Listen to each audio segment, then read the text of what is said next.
Chapitre Man. Un visiteur dans le brouillard.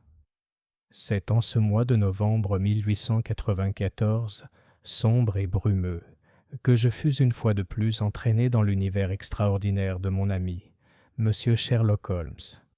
L'atmosphère londonienne était alors particulièrement pesante.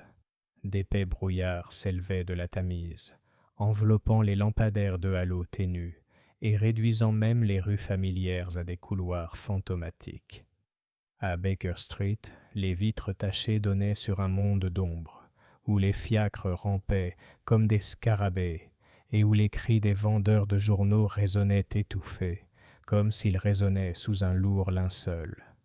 Holmes, comme à son habitude lorsqu'il n'était pas activement engagé dans une affaire, faisait preuve d'une énergie débordante qui s'exprimait par la musique, des expériences chimiques ou l'injection occasionnelle d'une solution à 7%. Moi, qui avais depuis longtemps repris ma pratique médicale à Kensington, j'avais pris l'habitude de lui rendre visite le soir dès que mes obligations professionnelles le permettaient, car je constatais avec une certaine inquiétude que, sans difficulté à exercer ses facultés, mon ami tendait vers une lassitude dangereuse. Le soir même où commence ce récit, je trouvai Holmes allongé sur le canapé, son profil aigu mis en relief par la lueur vacillante du feu. Son violon reposait sur ses genoux, l'archet pendait distraitement dans sa main, et son regard était fixé sur le plafond comme si le plâtre dissimulait un cryptogramme visible de lui seul. Il se leva pourtant aussitôt à mon entrée, et m'accueillit avec ce sourire sardonique qui ne manquait jamais de susciter à la fois mon irritation et mon admiration. « Ah, Watson, dit-il, vous venez comme toujours lorsque le brouillard est à son comble. Vous devez être un homme robuste, car je vous assure que les rues ressemblent aux Styx ce soir, et je ne serais pas surpris si Charon en personne se présentait à notre porte pour réclamer une place. Vous êtes d'humeur capricieuse, Holmes, dis-je en ôtant mon manteau et en m'asseyant devant l'âtre. Mais j'avoue que la promenade était presque infernale. J'ai failli percuter 2 fois un lampadaire et 1 fois la roue d'un fiacre. Holmes eut un petit rire. Alors, tant mieux. Le chroniqueur criminel le plus fiable de Londres serait bien incapable de se laisser distraire par un simple brouillard. Avant que je puisse répondre, Madame Hudson apparut à la porte du salon, son expression mêlant surprise et solennité. « Un monsieur est ici pour vous voir, monsieur Holmes, » annonça-t-elle. « Il insiste sur le caractère extrêmement urgent de l'affaire. »« Faites-le entrer, » dit promptement Holmes en posant son violon. Ses yeux brillaient de cette singulière lueur que je connaissais si bien, signe que ses facultés, endormies depuis des jours, avaient enfin flairé un problème digne d'elle. Une grande silhouette entra, enveloppée dans un lourd par-dessus, le bord de son chapeau dégoulinant de condensation. La lumière du feu révéla un homme d'une trentaine d'années, les traits pâles et tirés, ses yeux sombres parcourant nerveusement la pièce. Ses mains gantées tremblaient lorsqu'il retira son chapeau, et je compris immédiatement qu'il était aux prises avec une terrible tension. « Vous êtes monsieur Sherlock Holmes, » dit-il d'une voix basse mais pressante. « J'ai besoin de votre aide dans une affaire qui m'a privé de sommeil, de paix, et je le crains, bientôt de ma raison. »« Calmez-vous, monsieur, » dit doucement Holmes en lui indiquant une chaise. « Veuillez nous donner votre nom et les circonstances qui vous ont conduit à traverser ce maudit brouillard jusqu'à Baker Street à une heure aussi tardive. »« Je m'appelle Adrian Templeton, » dit l'étranger en s'installant maladroitement au bord de sa chaise, « et je suis avocat au Temple intérieur. Ce n'est pas une broutille qui m'amène ici, monsieur Holmes, mais quelque chose de si inexplicable que j'hésite à en parler, de peur que vous ne me qualifiez de déséquilibré. » Holmes croisa les doigts et le regarda attentivement. « Mon cher monsieur, rien de ce qui touche aux facultés humaines, naturelles ou autres, ne mérite d'être examiné. Je vous prie de poursuivre sans hésitation. Vous constaterez que le docteur Watson et moi-même sommes des auditeurs patients. » Templeton prit une grande inspiration. « Tout a commencé il y a 3 nuits, alors que je me préparais à un dîner à Bloomsbury. Alors que je me tenais devant mon miroir pour ajuster ma cravate, j'ai été frappé par une découverte des plus effroyables. Je ne projetais aucun reflet. Le miroir me fixait, clair et lumineux, mais vide de ma silhouette. Je vous le dis, monsieur, c'était comme si j'avais cessé d'exister. Je ne pus réprimer une exclamation de surprise, tandis que Holmes inclinait simplement la tête comme si une telle déclaration n'était pas plus étrange qu'un récit de clés égarées. Templeton continua, la voix tremblante. Au début, je me suis cru victime d'une illusion d'optique, d'un jeu de lumière sur le verre. J'ai craqué des allumettes, j'ai apporté une autre lampe, j'ai même appelé mon valet. Pourtant, lorsqu'il s'est regardé dans le miroir, il a vu son propre visage assez distinctement, tandis que le mien restait absent. J'ai réessayé le lendemain matin, dans un autre miroir. Toujours rien. Depuis, chaque miroir, chaque surface polie me refuse mon image. Je me penchai en avant, incrédule. Sûrement, monsieur, c'est l'effet d'un trouble nerveux, d'une perturbation temporaire de la vue. Je vous assure, docteur, ma vue est bonne. Je l'ai testée de toutes les manières possibles. Mes collègues me perçoivent assez bien. Seuls les miroirs me refusent. Monsieur Holmes, je suis un homme formé à la raison et à la logique, et pourtant j'avoue que je suis terrifié. De quel mal s'agit-il? Est-ce un signe avant-coureur de folie? Ou pire? Holmes n'avait pas bougé de tout le récital, si ce n'est pour inspirer longuement de sa pipe. Il se pencha alors en avant, les yeux brillants comme de l'acier. « Monsieur Templeton, je ne vous insulterai pas avec des platitudes, » dit-il. « Votre cas est vraiment singulier. Le monde a toujours été plus riche en merveilles que la philosophie ne veut bien l'admettre. Dites-moi, y a-t-il eu d'autres événements étranges dans votre vie ces derniers temps? Des visiteurs étranges, des lettres, des menaces ?» Templeton secoua la tête. « Aucun, à part une brève rencontre au tribunal la semaine dernière. » Un curieux individu d'apparence étrangère observait mes débats avec une intensité inhabituelle, mais je n'y prêtais guère attention sur le moment. Depuis, j'ai la nette impression d'être suivi dans les rues, même si dans ce brouillard, il est difficile d'en être certain. Holmes se leva et fit les 100 pas devant le feu. Intéressant, très intéressant. Watson, vous souvenez-vous de l'affaire du vampire du Sussex? J'ai hoché la tête avec prudence. La superstition s'accroche avec ténacité aux hommes par ailleurs raisonnables, poursuivit Holmes en s'adressant à Templeton. Mais derrière chaque merveille se cache une force humaine, masquée par le fantastique. Je soupçonne que la vôtre ne fera pas exception. Cependant, avant de me prononcer, nous devons mener l'enquête. Le soulagement de Templeton était palpable. « Alors, tu vas m'aider ?» Holmes fit un bref signe de tête décisif. « En effet.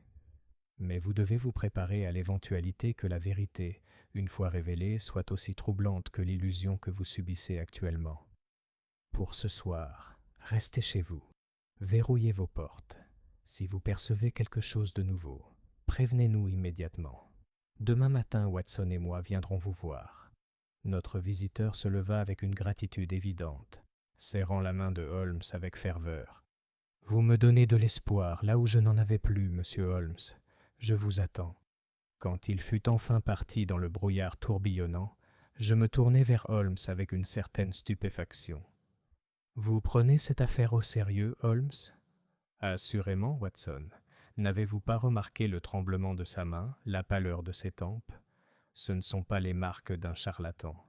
De plus, le détail de l'observateur étranger au tribunal est loin d'être anodin. Non, mon cher, sous cette histoire d'homme sans réflexion se cache quelque chose de résolument humain, et peut-être même sinistre.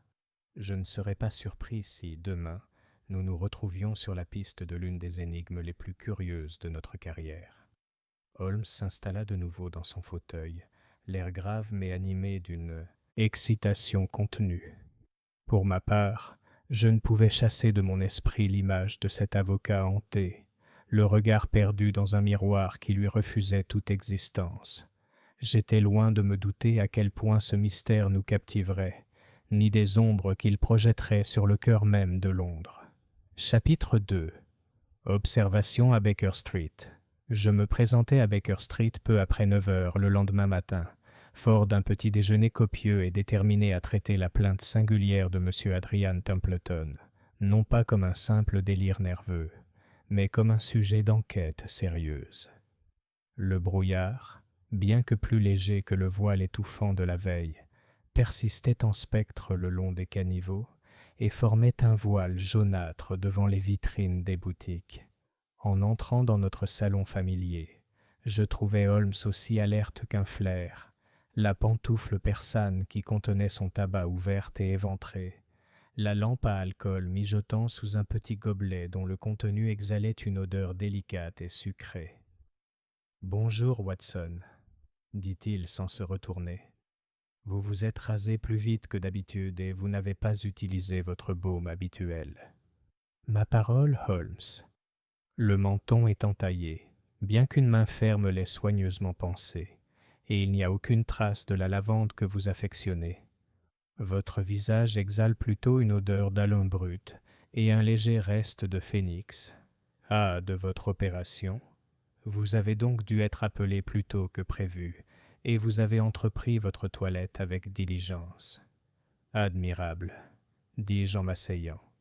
Vous étiez éveillé bien avant moi, je le vois. J'étais réveillé quand vous êtes parti, répondit-il en levant le bécher à la lumière et en regardant un mince filet de vapeur s'élever. Vous me trouverez peut-être insupportable quand je suis oisif, Watson, mais posez-moi une énigme, et je suis la docilité même. Notre avocat du temple intérieur vous en a fourni une qui promet un divertissement rare. Il reposa son verre avec un léger tintement et resserra sa robe de chambre.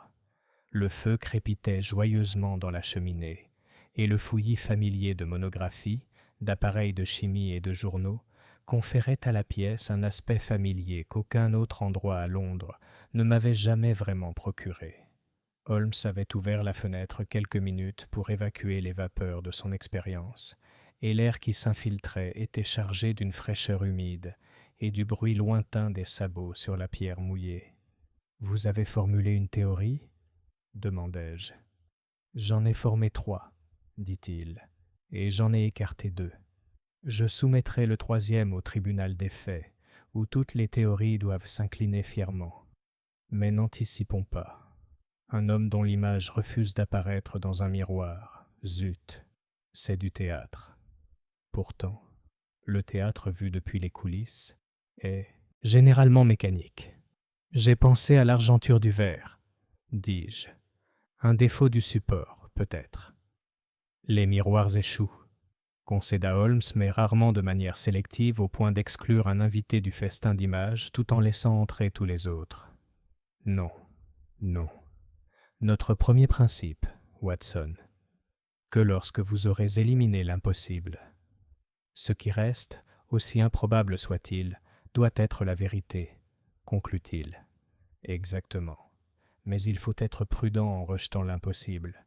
On a tendance à classer dans cette catégorie tout ce qui dépasse notre propre expérience, une tendance qui a permis aux médiums et aux charlatans de gagner leur vie. Nous irons chez M. Templeton à 10 heures. D'ici là, nous devons nous rafraîchir la mémoire avec un petit exercice. Comme interpellé par ces paroles, on frappa violemment à la porte et Madame Hudson fit entrer un homme petit, voûté, au visage rouge, une casquette serrée nerveusement dans ses mains. Ses bottes laissaient de petites traces d'humidité sur le tapis. Il fit un signe de tête à Holmes, puis à moi. « Monsieur Holmes. Monsieur Sherlock Holmes. » Holmes s'installa dans son fauteuil et croisa les doigts. « Si vous venez vous plaindre des petits déjeuners de Madame Hudson, vous êtes mal informé. Elle est irréprochable. Sinon, veuillez vous asseoir. »« Pardon, monsieur, » dit l'homme en se perchant au bord de sa chaise. « J'ai un bureau de tabac à Bell Street, juste à côté de Marylebone. Il y a eu une étrange affaire avec le colis d'un gentleman et je... »« Vous vous appelez Hargreaves, » dit Holmes. « La vitrine de votre magasin a été brisée la semaine dernière par un cerceau de garçon, et vous conservez votre shag dans des boîtes bleues sur l'étagère de gauche, alors que vous devriez les éloigner du poêle, qui dessèche excessivement les feuilles. » La bouche de l'homme s'ouvrit. « Vous êtes venu suite à un litige concernant une demi-once de café turc, étiqueté à tort comme du Latakia par un vendeur incapable de prononcer ses R, et qui a écrit Latakia avec un K raté, tâche due à une plume trop fine pour l'enveloppe bon marché que vous utilisez pour emballer ce genre d'achat. Le monsieur à qui vous l'avez vendu est grand, rasé de près et méticuleux. Il a été irrité par l'erreur, non pas à cause du prix, mais parce qu'il est fier de son palais. Il a payé un florin, mais vous lui avez rendu la monnaie pour une demi-couronne, et vous n'avez découvert l'erreur qu'en réglant votre caisse. Vous craignez qu'il vous accuse de malhonnêteté. « Dieu me bénisse !» s'écria M. Hargreaves en se levant à moitié de sa chaise. « C'est comme si vous étiez derrière mon comptoir. » Holmes lui fit signe de descendre. L'odeur de la feuille turque est indéniable, la craie bleue sur vos doigts et la tache sur le bord de la casquette évoquent vos boîtes à l'étiquette bleue. L'étoile de mastic fraîche sur votre manchette gauche témoigne d'une vitre récemment réparée. Quant à la pièce, votre poche droite s'affaisse sous le poids des sous accumulés pour combler un léger manque, et vos yeux se portèrent aussitôt sur ma cheminée, où je range de l'argenterie en vrac. L'inquiétude était palpable, mais nous nous éloignons du sujet. Monsieur reviendra à 11 heures. Vous vous excuserez et lui offrirez un petit sachet de son mélange préféré. Il n'est pas avare. Il acceptera et recommandera ensuite votre boutique à 2 de ses connaissances, des professionnels qui fument souvent en compagnie. Cela compensera largement le manque. Le buraliste le fixa du regard, puis rit, mi-soulagé, mi-émerveillé. « Je ferai ce que vous dites, monsieur. Je vous suis redevable. » Lorsqu'il fut parti, laissant derrière lui des traces de pas humides et un brin de gratitude, je lui dis « Votre esprit, qui démêle la vie d'un homme de sa casquette, n'est-il pas tenté de démêler celle de M. Templeton de son miroir ?» Holmes eut un léger sourire. « C'est précisément ce que nous allons faire. Remarquez, voici un morceau de cendre que j'ai récupéré sur la manche de notre visiteur hier soir, pendant qu'il se déshabillait. Il s'agit d'un cigare court d'une marque particulière, un Villager, que Templeton fume avec modération. La cendre est inhabituellement légère. Elle pendait du cigare en forme de cône, une caractéristique que j'ai remarquée avant qu'elle ne tombe. De plus, il est récemment habitué au gaz plutôt qu'à la bougie, car ses manchettes étaient jaunies par la fine pellicule laissée par les manchons à gaz impur. Pourtant, sa manchette gauche est plus propre que la droite, ce qui indique que son valet de chambre ne le brosse pas assez soigneusement lorsqu'il s'habille à la hâte. Cet homme a un valet de chambre, ce qui correspond à sa position. Rien de tout cela n'approche la question du miroir, ai-je souligné. Au contraire, il s'en approche admirablement. Considérez aussi sa nervosité. Ce n'est pas un homme sujet à l'hystérie. Le tremblement de sa main n'est pas héréditaire, mais récent. Le tremblement d'un homme dont le sommeil est perturbé depuis 3 nuits. Il se croit suivi, et cette croyance n'est pas sans fondement, car le talon de sa botte présentait une trace de poix douce, toute fraîche, comme celle que les cantonniers utilisent pour réparer les routes. Il y avait de petites taches de la même poix sur le bas de son pantalon. Il a non seulement croisé ce genre de travail, mais s'y est tenu debout, plus d'une fois, et sans doute à contre-cœur, comme lorsqu'on s'attarde pour observer s'il est obstiné. Voilà les contours de notre énigme.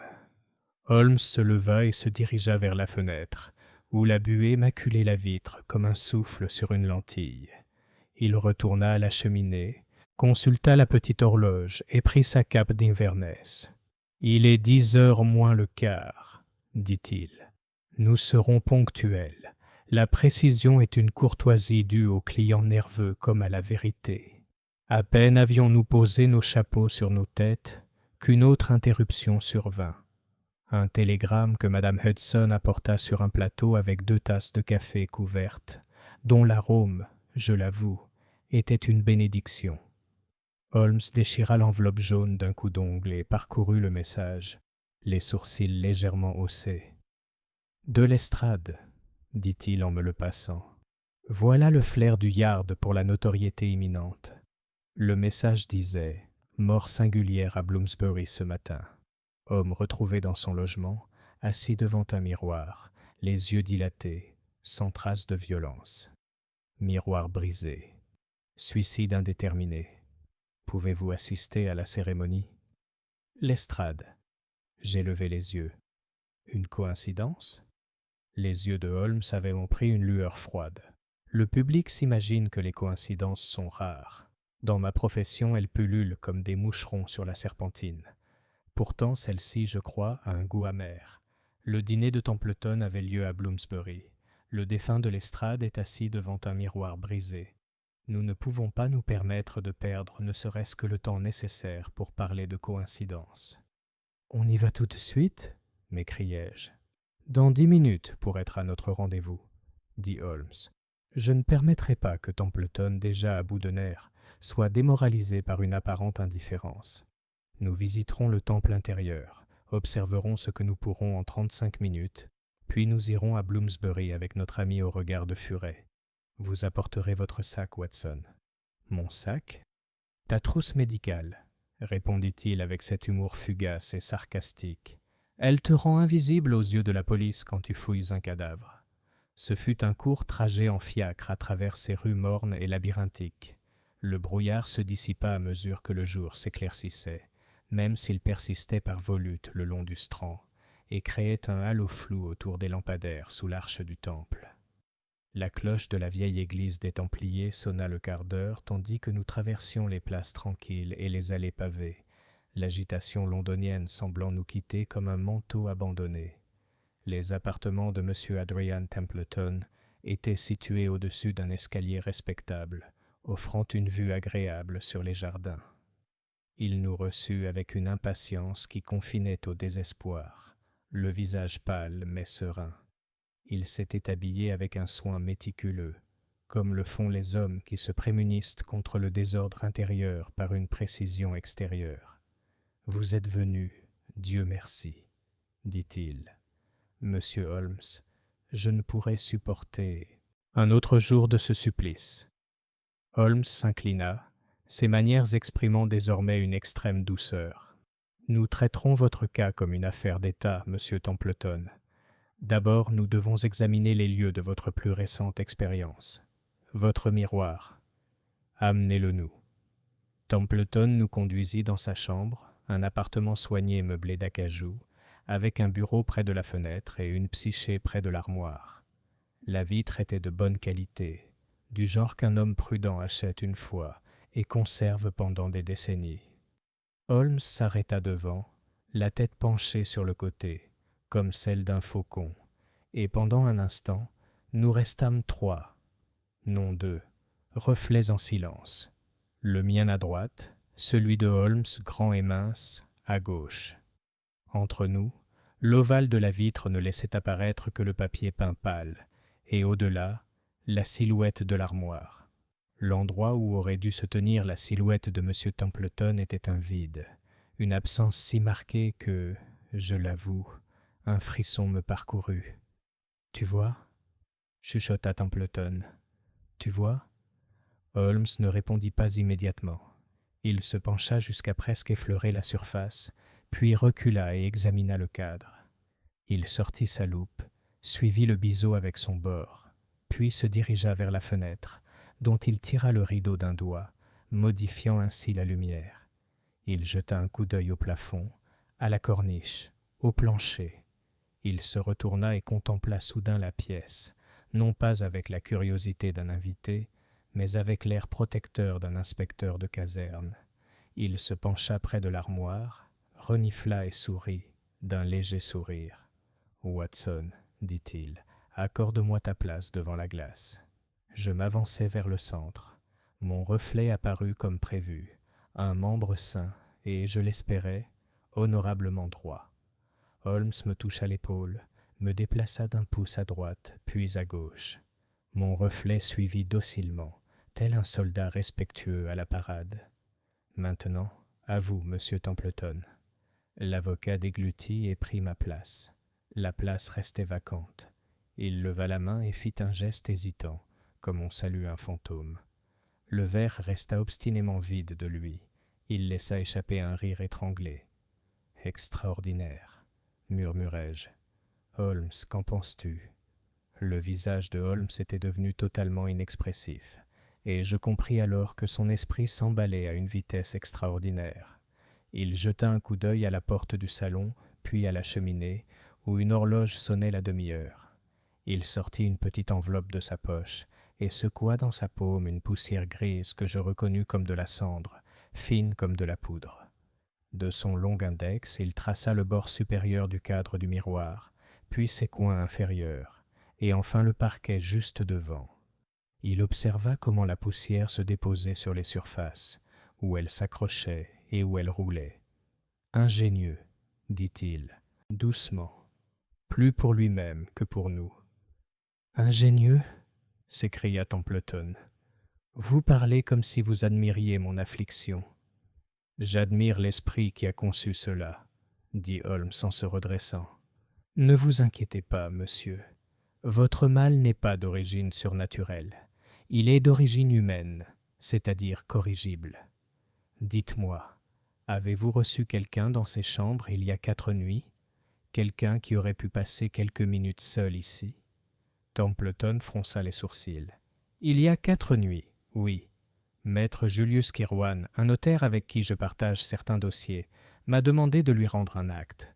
Je l'ai brièvement quitté pour aller chercher un volume chez Maître Anstrutter, 2 étages plus bas. C'était sa première visite. » Holmes hocha la tête presque imperceptiblement. « Justement. Et vous étiez assis à votre coiffeuse le lendemain soir, et vous avez découvert votre disparition. Avant le dîner à Bloomsbury, vous ne voulez pas dire Kirwan, mais c'est un homme respectable, et à quelle fin? La fin est grossière. Ce sont les moyens qui m'intéressent, dit Holmes. Il souleva le rideau d'un pouce, observa la lumière du jour, pâle mais constante, éclairant la vitre. Puis il retourna à l'armoire et passa un doigt sur la moulure supérieure. Lorsqu'il la retira, il y vit une fine trace visqueuse et transparente. Il le renifla, puis le porta à sa langue et fit la grimace. « De la gomme adragante, je crois, coupée à la glycérine, utile pour faire adhérer les films délicats. Nous parlerons des films plus tard. Pour l'instant, vous avez 2 tâches. D'abord, envoyez votre valet chercher un taxi. Ensuite, préparez un sac pour la nuit et préparez le dossier que vous défendez aujourd'hui. Vous nous accompagnerez à Bloomsbury. » « Bloomsbury ?» Le regard de Holmes s'éclaircit. « Un homme a été retrouvé mort ce matin devant un miroir. Le Yard parle d'une mort singulière. Moi, je parle d'une mort apparentée à votre problème. » Templeton se stabilisa en posant une main sur le dossier d'une chaise. « Bon Dieu !»« Courage !» dit Holmes d'un ton adouci qui aurait surpris ceux qui ne le connaissent que comme un rasoir sans étui. « Vous n'avez pas perdu votre reflet, monsieur Templeton. On vous l'a simplement volé. »« Volé ? Mais comment peut-on voler le reflet d'un homme ? » ?»« Par le plus vieil des arts, » répondit Holmes avec un léger sourire hivernal. « Par l'illusion, monsieur Templeton, et comme toutes les illusions, elle repose sur 3 choses. La disposition de la lumière, la disposition de l'observateur, et la présence invisible d'un tiers. On frappa à la porte extérieure. Le valet de Templeton revenait juste après avoir été envoyé, et Holmes, rassemblant sa cape, se tourna vers moi. « Prenez des notes, Watson, vous en aurez besoin. Ce matin nous a fourni non seulement un symptôme singulier, mais aussi la première trace de la main qu'il a écrit. Nous verrons quelle encre il préfère utiliser sur le visage d'un mort. » Quelques minutes plus tard, nous descendions à nouveau l'escalier, Templeton entre nous, pâle mais résolu, tandis que le froid du temple intérieur s'insinuait sous nos cols et que les cloches lointaines sonnaient 10 heures. Je jetai un coup d'œil par la porte ouverte du cabinet de l'avocat et aperçus, silencieux comme une sentinelle, le miroir ovale.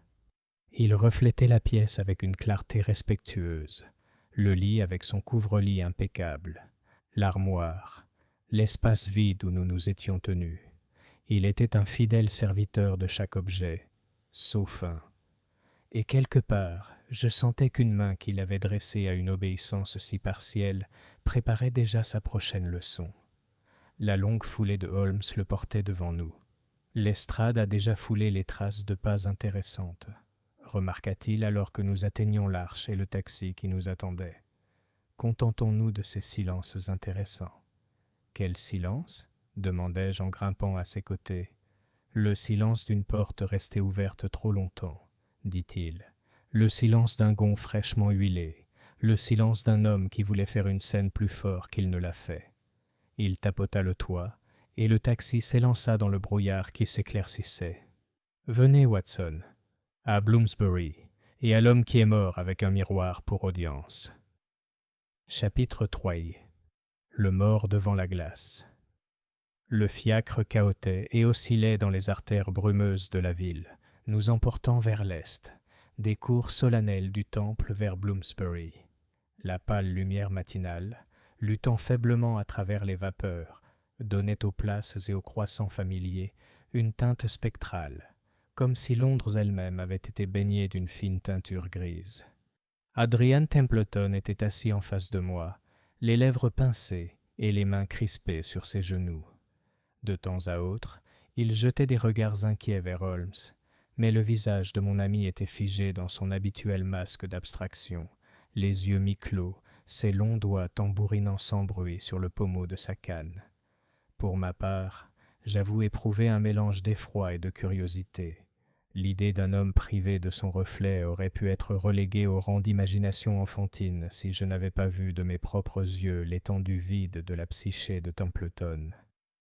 À cela s'ajoutait le sinistre télégramme de l'estrade, une mort soudaine et inexpliquée, devant un miroir. La juxtaposition de ces circonstances m'impressionnait par un mystère à la fois sinistre et profond. Nous descendîmes dans une honorable pension de famille, dans une rue calme près de Russell Square. L'habitation était de ce style sobre, en briques rouges, si caractéristique des classes dirigeantes, avec des rideaux de dentelle qui frémissaient discrètement à l'arrêt de notre voiture. Un groupe de badauds s'attardait au coin de la rue, leurs murmures étouffés par la présence d'un agent de police qui montait la garde à la porte. La carte de Holmes nous permit d'entrer immédiatement, et quelques instants plus tard, nous montions l'étroit escalier menant au 2e étage, où l'inspecteur Lestrade nous attendait. Le petit yardeur ressemblait plus que jamais à un furet, ses yeux perçants passant de Holmes à moi, et vice-versa, tandis que ses lèvres fines se comprimaient en quelque chose qui n'était pas tout à fait différent d'un sourire. « Ah, monsieur Holmes, docteur Watson, je pensais qu'une affaire avec un miroir brisé pourrait vous faire venir. Vous avez de la chance. Il y en a une à l'étage, et le corps est encore assez chaud pour l'œil de votre médecin. » Holmes inclina la tête avec une politesse ironique. « Vous nous flattez, Lestrade. Laissez-nous voir votre curiosité. » La chambre dans laquelle nous fûmes admis portait à la fois les marques d'une mort subite et celles d'une vie ordonnée interrompue. C'était un salon de célibataire, modeste mais bien aménagé, une table encombrée de livres, un bec de gaz, une chaise renversée comme par une convulsion. Sur le tapis du foyer, à moitié assis, à moitié affaissé, se trouvait le corps d'un homme d'âge moyen, la tête renversée, les yeux vitreux et écarquillés. Devant lui se dressait un grand miroir dont la surface était fendue d'un angle à l'autre, comme un éclair figé dans du verre. Holmes se pencha, son regard balayant la chambre d'un arc de cercle. Pendant ce temps, je me penchai vers le corps. Les traits de l'homme étaient ceux de quelqu'un qui avait été saisi par une vision effrayante au moment de mourir. Les pupilles étaient dilatées, la bouche légèrement entr'ouverte. Pourtant, il n'y avait aucune trace de blessure, aucune marque de violence, aucun désordre autre que celui de la chaise renversée. Son pouls était encore faiblement perceptible lorsque je touchai son poignet, mais son cœur avait cessé de battre. « Un arrêt brutal », murmurai-je. « Une apoplexie, peut-être, ou un choc, ou des seins. » Intervint doucement Holmes, levant la main pour faire taire Lestrade, qui avait commencé à parler. Le regard de mon ami s'était fixé sur le miroir. Il s'en approcha avec la prudence d'un naturaliste examinant un spécimen rare, sa loupe à la main, la tête penchée à divers angles. Il suivit la fissure du doigt, puis se pencha vers le bord inférieur, où une légère trace luisait. « Watson, dit-il, ton petit scalpel, s'il te plaît. » Je sortis l'instrument de mon sac, et il gratta délicatement une particule de la substance pour la transformer en un morceau de papier. « De la gomme, » prononça-t-il, mélangée à un médium transparent, la même que j'ai détectée dans la chambre de Templeton. Lestrade haussa les sourcils. « Tu veux dire que ce type aussi avait… » « Je ne veux rien dire pour l'instant, » coupa sèchement Holmes, « mais nous ne découvrirons pas la vérité en avançant des théories prématurées. Dites-moi, Lestrade, que savez-vous du défunt ? » « Il s'appelle Henry Cavanaugh, » répondit l'inspecteur. « Un employé du British Museum, aussi silencieux qu'une souris, vivait ici seul depuis 6 ans. La propriétaire dit qu'il prenait un bon petit déjeuner, vaquait à ses occupations avec assiduité et n'était jamais connu pour se lever tard. Ce matin, elle a frappé pour lui apporter ses bottes, n'a pas obtenu de réponse et l'a trouvé comme ça, devant son verre. C'est tout. A-t-il reçu des visiteurs ? Rien qu'elle ait pu voir. Mais… Lestrade désigna le bureau. J'ai trouvé ceci qui l'attendait. Sur le buvard se trouvait une enveloppe, non cachetée. Holmes la prit et examina la suscription. Le papier était étranger. L'écriture était grasse et anguleuse. À l'intérieur se trouvait une carte sur laquelle étaient griffonnés seulement 4 mots. « Tu vas disparaître ensuite. » Un silence s'abattit sur la pièce, rompu seulement par le halètement involontaire de Templeton. Sa pâleur s'accentua à la lecture du message. « Vous voyez, monsieur Holmes, » murmura-t-il, « je ne suis pas le seul. » Le regard de Holmes s'adoucit, mais son ton resta vif. « Courage, monsieur Templeton. Vous ne courez aucun danger immédiat. Il s'agit d'une campagne d'illusion et d'intimidation, et non d'un danger surnaturel. Observez. » Il parcourut rapidement la pièce, notant la position du bec de gaz, l'angle du miroir, les traces de poussière sur le sol. Il s'arrêta à la fenêtre, souleva le rideau d'un pouce et fit un signe de tête satisfait. Puis il se tourna vers nous, les yeux brillants d'un triomphe contenu. « Watson, » dit-il, « remarquez comme la fissure dans le verre correspond exactement à la ligne de vue depuis cette chaise. Placez-vous là. » Je m'exécutai et constatai aussitôt que la fracture déformait étrangement le reflet. La lumière de la lampe, réfractée à travers la surface irrégulière, produisait l'illusion d'une silhouette floue, tordue, à moitié effacée. De mon siège, c'était comme si mon propre visage se fondait dans l'ombre. « Mon Dieu !» m'exclamai-je, « c'est comme si on s'était effacé. » « Exactement, » dit Holmes. « Imaginez maintenant un tempérament nerveux, seul au petit matin, confronté à cette vision. Ajoutez-y une note menaçante et l'idée d'une poursuite, et vous obtenez les ingrédients d'un choc fatal. Pas surnaturel, Lestrade, simplement diaboliquement intelligent. » L'inspecteur pinça les lèvres. « Et vous pensez que l'affaire Templeton est la même ?»« Je pense, » répondit Holmes, « que nous sommes tombés sur un esprit qui se complaît à manipuler les apparences, un esprit qui fait des miroirs sa scène et de la peur sa complice. Monsieur Templeton a eu la chance de me trouver avant que le rideau ne tombe sur lui comme sur le pauvre Cavanaugh. » Il se tourna vers notre client. « Monsieur, vous devez m'en dire plus sur ce Julius Kirwan qui a visité vos appartements. Chaque mot pourrait s'avérer crucial. » Templeton déglutit difficilement. Kirwan est d'origine irlandaise, un avocat sans grande réputation. Il est intelligent cependant, et a récemment manifesté un intérêt inhabituel pour mes dossiers. Je pensais que c'était de l'ambition professionnelle, rien de plus. Il parlait avec courtoisie, mais j'avoue que son regard était troublant, comme s'il ne me regardait pas, mais à travers moi. Le visage de Holmes devint pensif. Par votre intermédiaire, en effet, cela cadrerait avec le thème. Très bien. Watson, prenez vos notes. Lestrade, je félicite le Yard pour sa vigilance, mais je crains que votre miroir brisé ne cache plus qu'une tragédie familiale. Il y a un marionnettiste à l'œuvre, et nous devons remonter ses ficelles avant qu'elles ne se tendent davantage.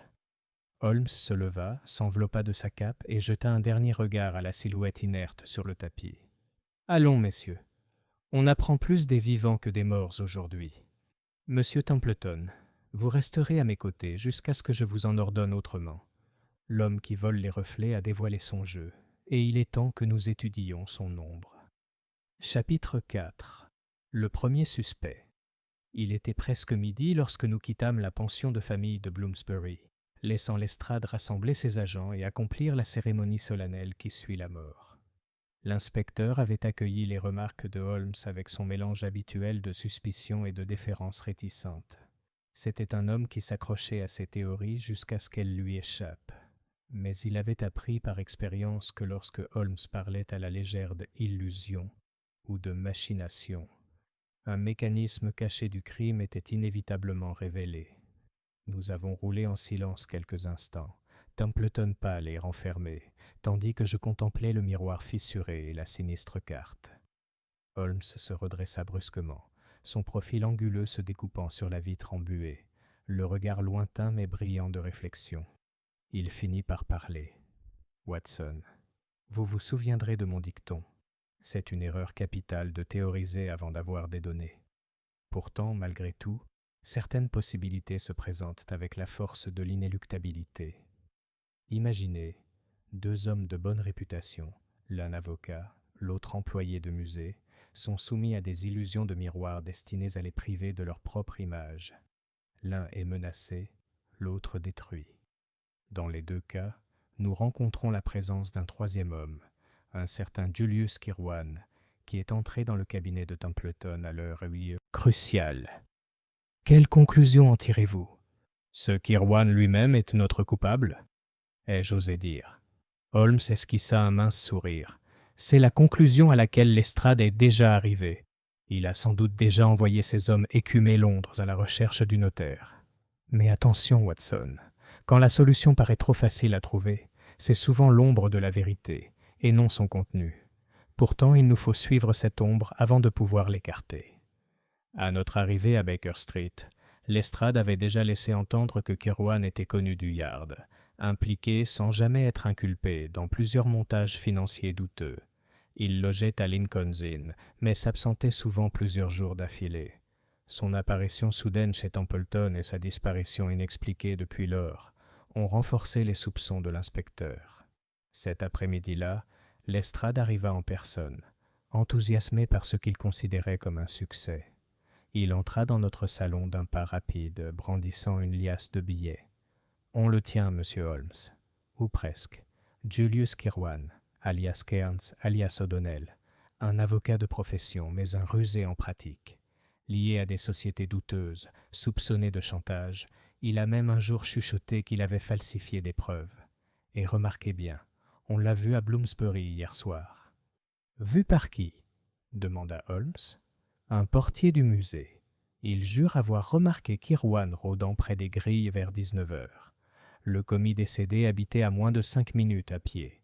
Ajoutez à cela la note que nous avons trouvée et l'histoire de Templeton. Et vous avez votre homme. » L'expression de Holmes était indéchiffrable. Il gratta une allumette, alluma sa pipe et tira pensivement. « En effet, Lestrade, vous présentez un dossier formidable. Pourtant, je ne peux m'empêcher de penser qu'il est formidable, à la manière d'un décor, une belle façade. Mais il faut se demander ce qui se cache derrière. Vous remarquerez que la vitre brisée dans la chambre de Cavanagh n'était pas un accident ordinaire. Elle était arrangée, conçue pour tomber précisément là où elle déformerait le reflet le plus fatalement. De tels artifices exigent de la patience, de l'opportunité et une certaine habileté technique. Kirwan a-t-il démontré de tels dons? Lestrade renifla. Il est assez malin pour escroquer une entreprise de ses dividendes, ce qui me semble un don suffisant. Et si vous demandez comment il a réussi ce coup, eh bien, c'est votre affaire, monsieur Holmes. Il me faut juste un mobile et une opportunité, et il a les deux. Holmes laissa échapper un murmure de réflexion. Les mobiles sont aussi nombreux que les feuilles d'automne. C'est le mécanisme qui m'intéresse. Pourtant, je ne freinerai pas votre zèle, Lestrade. Trouvez votre homme, mais prenez garde à ne pas vous accrocher aux ombres. En attendant, Watson et moi allons mener notre propre petite enquête. » Lorsque l'inspecteur fut parti, tout content, Templeton se leva l'air troublé. « Monsieur Holmes, vous ne croyez pas Kirwan coupable ?»« Je le crois coupable de beaucoup de choses, » répliqua Holmes. « Mais qu'il soit coupable de cela, c'est une autre affaire. Néanmoins, ses liens sont indéniables. Nous devons en savoir plus sur ses faits et gestes, ses relations et surtout sur l'intérêt qu'il vous porte, monsieur Templeton. Pourquoi un avocat aux affaires douteuses s'embarrasserait-il d'un avocat réputé? À moins que... Holmes s'interrompit, arpentant l'âtre, les mains jointes dans le dos. À moins que l'objet ne soit pas Templeton, mais quelque chose que Templeton possédait, ou auquel il avait accès. À ce moment-là, je me suis rappelé avec une clarté soudaine les mots de la carte menaçante. Tu vas disparaître ensuite. Ce n'est pas une menace générale, mais une menace ciblée, avec précision. Holmes, dis-je, et si le reflet n'était pas la véritable cible? Et s'il n'était qu'une méthode, un instrument, pour une fin plus noble? Il se tourna vers moi, le regard brillant. Bravo, Watson. Vous touchez le vif du sujet. L'illusion comme instrument, la peur comme levier. Le piège n'est pas le crime, mais le moyen de le commettre. Templeton, je dois savoir, avez-vous en votre possession des documents particulièrement sensibles? Des documents qui, s'ils étaient reperdus, profiteraient à un rival ou à un ennemi? Templeton hésita. Je suis avocat dans une affaire concernant un héritage important. Certains actes et testaments passent par mes mains, mais ils sont gardés, enfermés dans mon bureau. Holmes eut un petit rire. Les serrures, mon cher monsieur, ne sont que des invitations à l'ingéniosité. Non, il ne faut pas se contenter du suspect facile. Pendant que Lestrade traque Kirwan, nous traquerons la vérité. Watson, demain matin, nous irons au musée. Il y a quelque chose dans l'air de Bloomsbury, au-delà des miroirs brisés et de la mort subite. Je compte bien le flairer. Ce soir-là, après que Templeton se fut retiré sous la protection de Holmes, je me suis risqué une fois de plus à interroger mon ami. Êtes-vous certain que Lestrade se trompe? Lestrade se trompe rarement, dit Holmes d'une voix calme. Il s'arrête simplement trop tôt. Kirwan pourrait bien jouer un rôle, mais qu'il soit le principal ou la marionnette, cela reste à voir. Il y a plus qu'un simple avocat véreux. Il y a un esprit à l'œuvre, un esprit qui joue avec les apparences comme un violoniste avec des cordes. Tant que nous n'aurons pas saisi le thème de sa musique, nous ne pourrons pas nommer le compositeur. Holmes s'est réinstallé dans son fauteuil, ses yeux brillants à travers la fumée, et j'ai su que dans son cerveau agité, les pièces du puzzle se déplaçaient déjà vers leur forme destinée.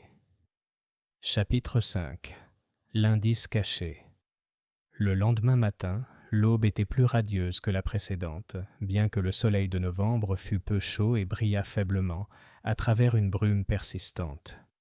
Je trouvai Holmes déjà habillé, son petit déjeuner intact, le regard fixé sur un bout de papier posé sur la cheminée. Il le fourra dans sa poche à mon entrée et, sans préambule, annonça que nous devions nous rendre immédiatement au British Museum. Templeton, pâle après une nuit agitée, nous attendait dans le taxi. Il se tenait avec la dignité d'un avocat, mais ses mains tremblaient visiblement tandis qu'il ajustait ses gants. Holmes le rassura d'un hochement de tête brusque. « Vous n'avez pas à craindre une autre apparition dans votre miroir ce matin, monsieur Templeton.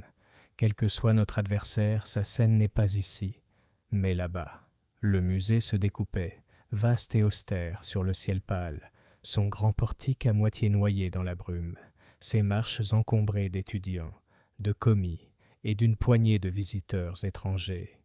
À l'intérieur, l'immense salle de lecture résonnait de pas feutrés et du bruissement des livres, tandis que l'air était lourd de poussière et imprégné d'une légère odeur de reliure de cuir. Lestrade nous rejoignit près de l'entrée, le visage crispé par une irritation contenue. « Holmes, dit-il, j'avais presque envie de ne pas vous prévenir. Le Yard n'est pas là pour chasser les fantômes, mais puisque vous êtes si passionné de miroirs, venez voir ce que votre notaire a laissé derrière lui. » Il nous conduisit au bureau où avait travaillé feu Henry Cavanaugh. C'était une petite pièce donnant sur un couloir bordé d'étagères, dont l'unique fenêtre donnait sur une cour.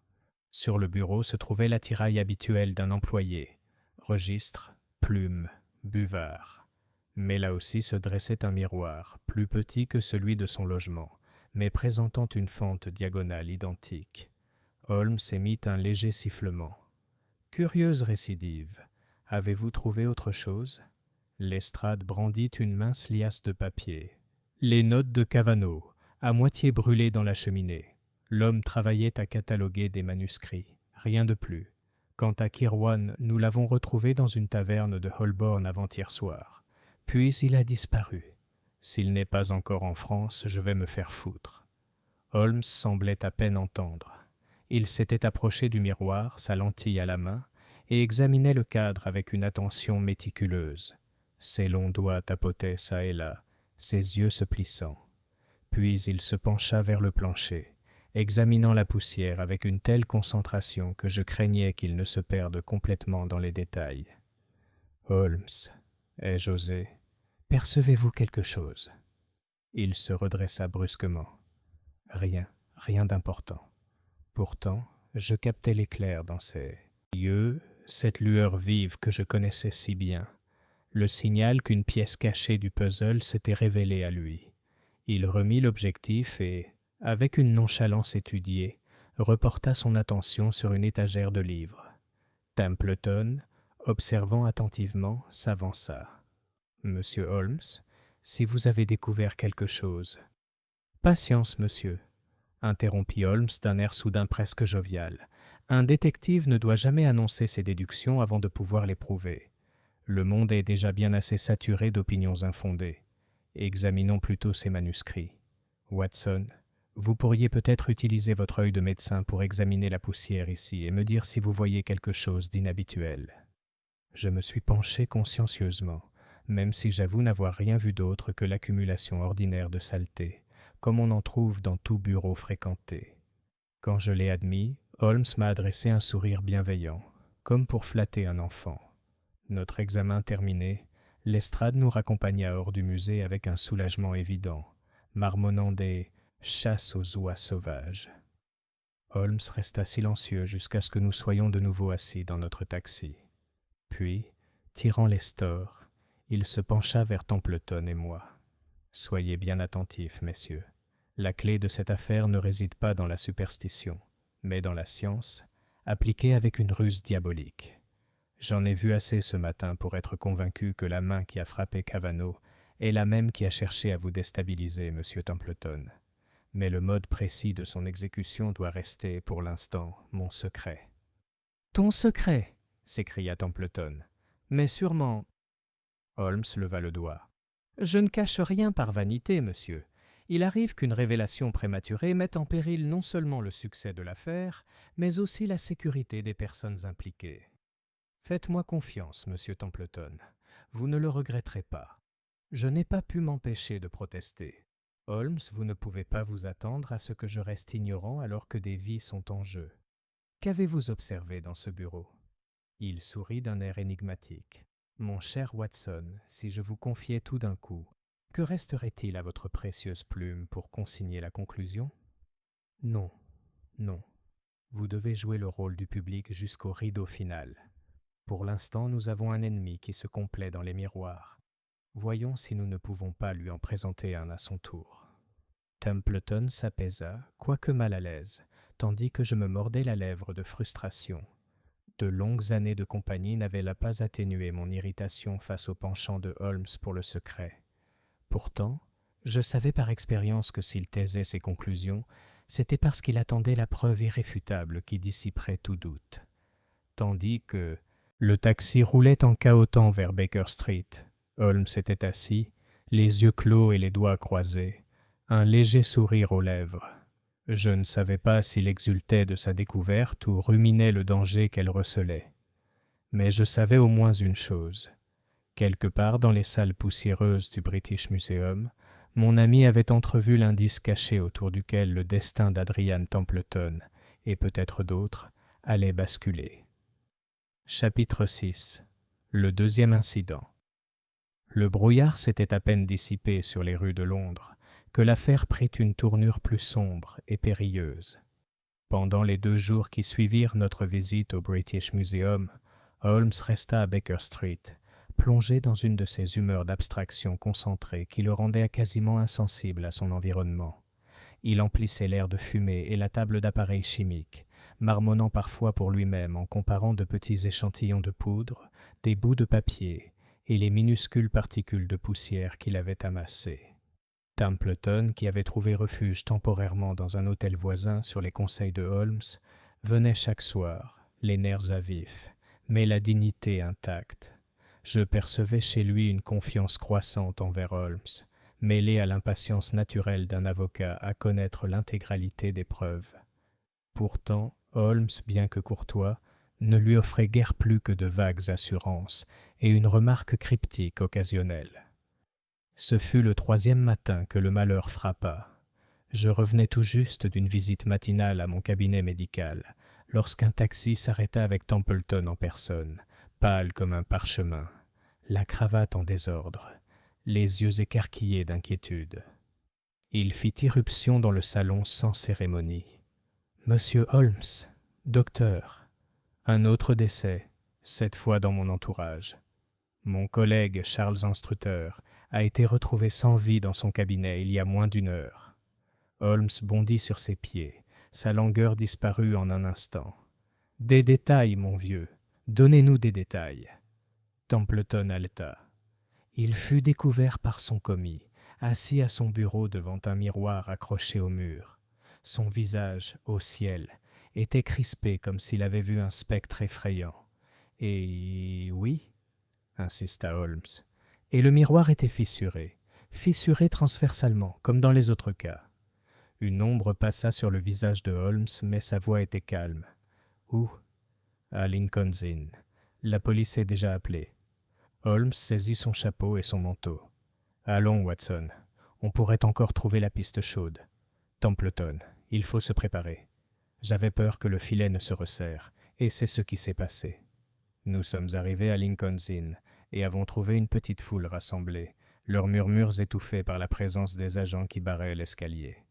Lestrade nous attendait à l'intérieur, le visage crispé par une satisfaction sombre. « Un autre de vos miroirs, Holmes. Vous appelez toujours ça une illusion ?» Holmes le dépassa et entra dans la pièce. C'était un cabinet d'avocat à l'aspect sobre, avec des étagères remplies de volumes reliés en molleton et un bureau jonché de dossiers.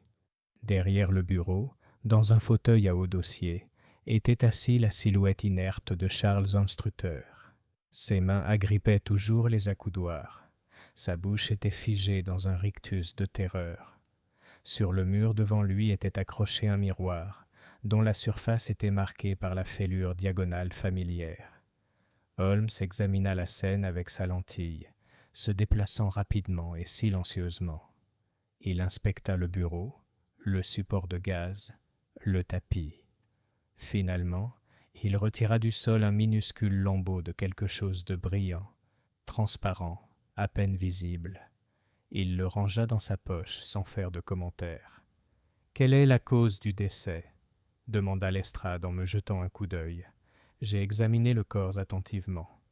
Pas de blessure, pas de violence extérieure. Le cœur a cessé de battre, mais les extrémités ne sont pas aussi froides qu'on pourrait le croire. Je dirais que le décès est survenu au cours des 2 dernières heures, peut-être moins.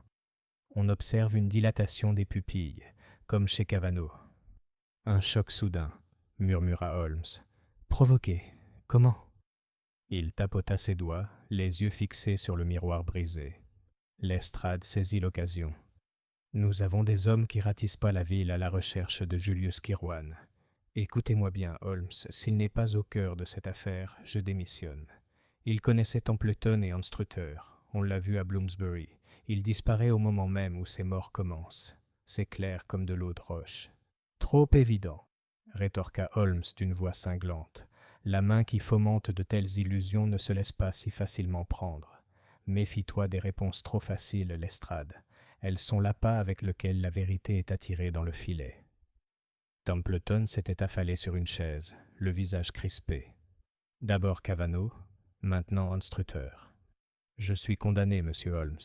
L'avertissement disait « suivant ». Et qui pourrait douter qu'il m'était destiné ? Holmes se tourna vers lui avec une intensité soudaine. Pas condamné, monsieur Marquet, et c'est une toute autre histoire. Quiconque cherche à vous déstabiliser le fait délibérément. Mais croyez-moi, la peur est son arme principale. Résistez-lui, et vous le désarmerez. Holmes examina une fois de plus le support de gaz, puis se pencha vers le miroir fissuré. Il le tapota légèrement du poing, produisant un bruit sourd. Ses yeux brillèrent, et il afficha de nouveau ce sourire énigmatique que j'avais appris à connaître comme le prélude à la découverte. Il se tourna vers l'estrade. « Inspecteur, vous poursuivrez bien sûr votre homme Kirwan, mais accordez-moi une indulgence. Laissez le miroir où il est. Postez un agent, mais ne permettez à personne d'y toucher jusqu'à mon retour. Il y a plus dans cette fissure que l'œil ne le perçoit. » Lestrade, marmonnant sombrement, consentit. Ce soir-là, Holmes était agité. Il arpentait le salon, les ombres du feu sautant sur ses traits décharnés. Il s'arrêtait par intermittence pour comparer le fragment luisant qu'il avait récupéré avec certaines poudres et liquides de son étagère de chimie. Finalement, il glissa le fragment dans une petite enveloppe et la ferma dans son bureau. « Watson, dit-il, il y a plus de malice ici que je ne l'avais d'abord supposé. Nous avons maintenant 3 hommes, 2 morts, un menacé, tous liés par leur profession, les circonstances et le verre. Ce n'est pas un hasard. Il y a une main derrière tout ça, et cette main frappera à nouveau si je ne l'empêche pas. »« Et tu as une idée ?» ai-je insisté. Il m'adressa un léger sourire. « Un indice, oui, mais pas encore le plan complet. Patience, mon cher. Tout sera révélé, mais seulement quand le piège sera prêt à se refermer. » Templeton, assis, hagard, dans un coin, frissonna à ces mots. Je posai la main sur son bras, mais il sembla à peine s'en apercevoir. Personnellement, j'avoue qu'un frisson me parcourut. Pour la première fois depuis des années aux côtés de Holmes, j'eus l'impression que nous ne poursuivions pas seulement un criminel, mais que nous filions quelque chose qui planait à la limite de l'étrange. Chapitre 8. Le plan de Holmes. Les jours qui suivirent furent parmi les plus déroutants dont je me souvienne de toute ma collaboration avec Holmes. L'air de Londres semblait chargé de menaces. Chaque coin de rue éclairé au gaz semblait dissimuler un observateur invisible, et chaque murmure de nouvelles portait une nouvelle rumeur concernant Kirwan. Lestrade, obstiné comme toujours, poursuivait l'avocat avec un zèle qui confinait à l'obsession, déclarant à chaque tournant que le filet allait bientôt se refermer. Pourtant, Kirwan restait insaisissable, comme englouti par le brouillard lui-même. Holmes, de son côté, devenait de plus en plus agité et imprévisible. Il disparaissait de Baker Street à des heures indues, revenant parfois avant l'aube, les bottes couvertes de boue et le regard triomphant, d'autres fois sombrant dans un silence pesant, dont même son violon ne parvenait pas à le tirer. Il refusait toute explication, malgré mes nombreuses insistances, et je constatai avec une certaine inquiétude que chacun de ses mouvements visait à protéger Adrian Templeton, dont les nerfs étaient à vif au point qu'il osait à peine quitter son appartement sans être accompagné. Ce fut par une nuit froide et venteuse, alors que la pluie fouettait les fenêtres et que le feu crépitait dans la cheminée, que Holmes révéla enfin son projet. Templeton s'était retiré tôt, après avoir bu un somnifère de ma prescription, et Holmes et moi étions assis seuls dans le salon. Mon ami se tenait près de la cheminée, sa silhouette élancée se découpant sur la lueur, ses yeux brillants de cette lueur particulière qui trahissait l'ébullition d'un plan complexe. « Watson, dit-il, vous m'avez accusé à plusieurs reprises de garder le secret. Ce soir, je vous confie une partie de mes confidences, car l'heure approche où l'action doit remplacer la spéculation. » « Vous avez découvert le coupable ?» demandai-je avec empressement. « Pas encore, mais j'ai retracé ses méthodes, et nous pouvons en déduire son esprit. Ces miroirs, Watson, ne sont que ses instruments de scène. Il utilise des films, de fines couches transparentes, appliquées à la gomme sur le verre, ajustées de manière à déformer ou effacer l'image d'un observateur choisi. Ajoutez à cela la manipulation de la lumière, gaz ou lampe disposés à des angles précis, et vous pouvez créer l'illusion d'une disparition ou d'une dissolution. Pour un tempérament nerveux, surtout lorsqu'il est accompagné de menaces, l'effet est dévastateur. Cavanaugh a succombé, Anstruthers a suivi, et Templeton devait être le 3e. mais je compte bien qu'ils servent plutôt d'appât. Je me suis redressé en signe de protestation. « Holmes, vous ne pouvez pas exposer cet homme à un tel danger. Calme-toi, mon cher. C'est moi qui suis en danger, pas Templeton. Je ferai en sorte que notre adversaire croie avoir le champ libre, alors qu'en réalité, il se retrouvera pris dans un piège qu'il aura lui-même tendu. » Il s'assit et se pencha en avant, sa voix se transformant en un murmure conspirateur. « Demain soir, Templeton retournera dans ses appartements du temple intérieur. L'ennemi sera informé, par les canaux que j'ai déjà préparés, qu'il est seul et vulnérable. Le miroir sera prêt et les lumières allumées. Notre homme ne résistera pas à une telle opportunité. Mais je serai là aussi, sous une apparence qu'il ne pourra soupçonner. Et vous, Watson, montrez la garde de l'extérieur. À mon signal, vous appellerez Lestrade et ses hommes. Ainsi le chasseur devient la proie. » L'audace du projet me laissa sans voix. « Holmes, tu comptes te déguiser ?» Un léger sourire éclaira ses lèvres. « Vous connaissez mes méthodes. Un peu de cire par-ci, une teinture par-là, et je peux devenir commis, agent de police, voire humble valet. Notre proie est intelligente, mais pas assez pour percer le voile d'illusion que je peux, moi aussi, tisser. » Je secouai la tête. « J'ai quand même peur pour toi. Ce n'est pas un criminel ordinaire. Son esprit est perverti et il frappe sans laisser de traces. »« Raison de plus pour frapper le premier, » répliqua Holmes fermement. « Nous ne pouvons pas le laisser poursuivre sa campagne sans contrôle. De plus, » ses yeux brillèrent d'un humour sarcastique. « Je n'apprécierais pas qu'on dise que le maître en déduction a été dupé par un escroc muni d'un miroir. » Le lendemain soir, le plan fut mis à exécution. Templeton, bien que pâle et tremblant, accepta de jouer son rôle, rassuré par l'assurance calme de Holmes. Lestrade, sceptique mais disposé à coopérer, posta discrètement ses hommes dans les cours du temple, prêts à converger au moindre signal. Holmes disparut tôt, réapparaissant à la tombée de la nuit sous les traits d'un employé miteux, les épaules voûtées, les moustaches hirsutes, la démarche traînante. Moi qui connaissais chaque trait de son visage, j'avais du mal à le reconnaître. « Watson, » dit-il à voix basse, « reste dans l'ombre et fais-moi confiance. Je serai à l'intérieur quand le filet sera tendu. N'agis pas avant d'avoir entendu 3 coups à la fenêtre. » Sur ces mots, il disparut dans les appartements de Templeton, me laissant arpenter la place enveloppée de brouillard, la nervosité à fleur de peau. Les minutes s'écoulèrent.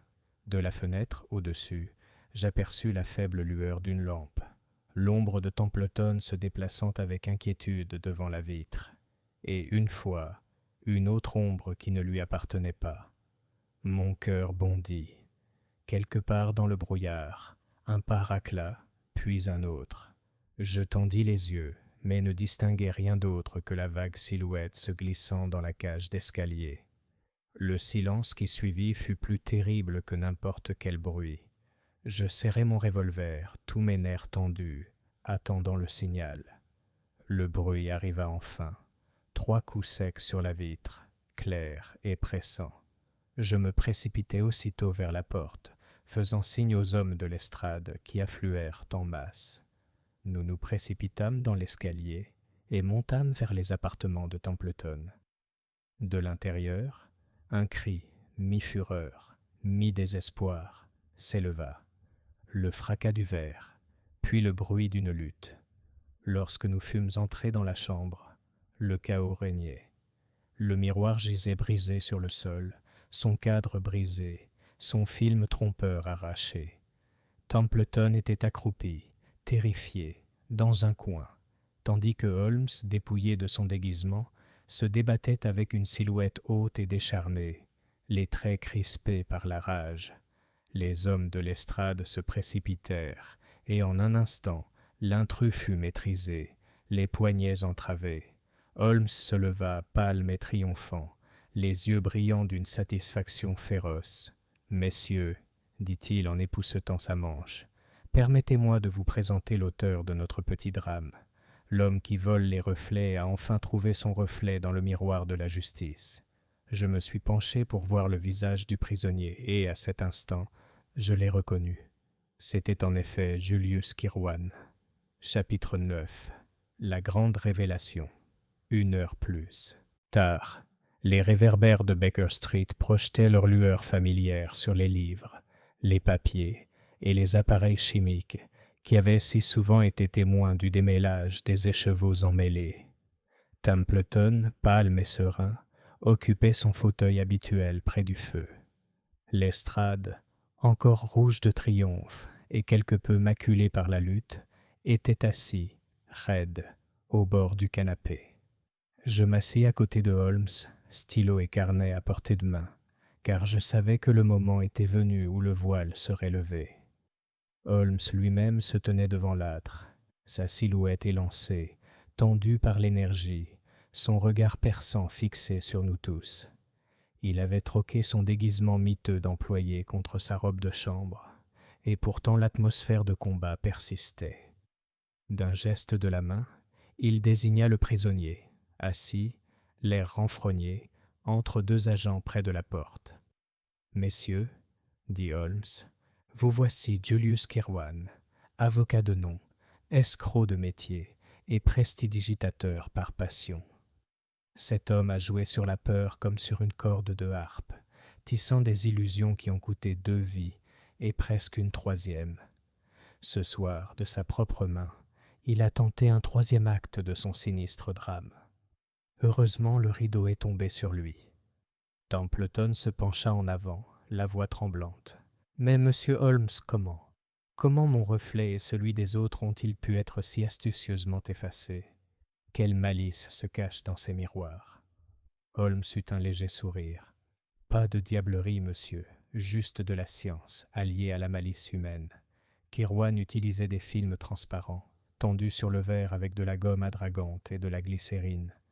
Ces films, ajustés à certains angles par rapport à la lumière, déforment ou effacent l'image d'un observateur choisi. Pour quelqu'un qui n'y est pas préparé, l'effet est troublant. Il se voit se dissoudre, disparaître ou réapparaître de façon grotesque.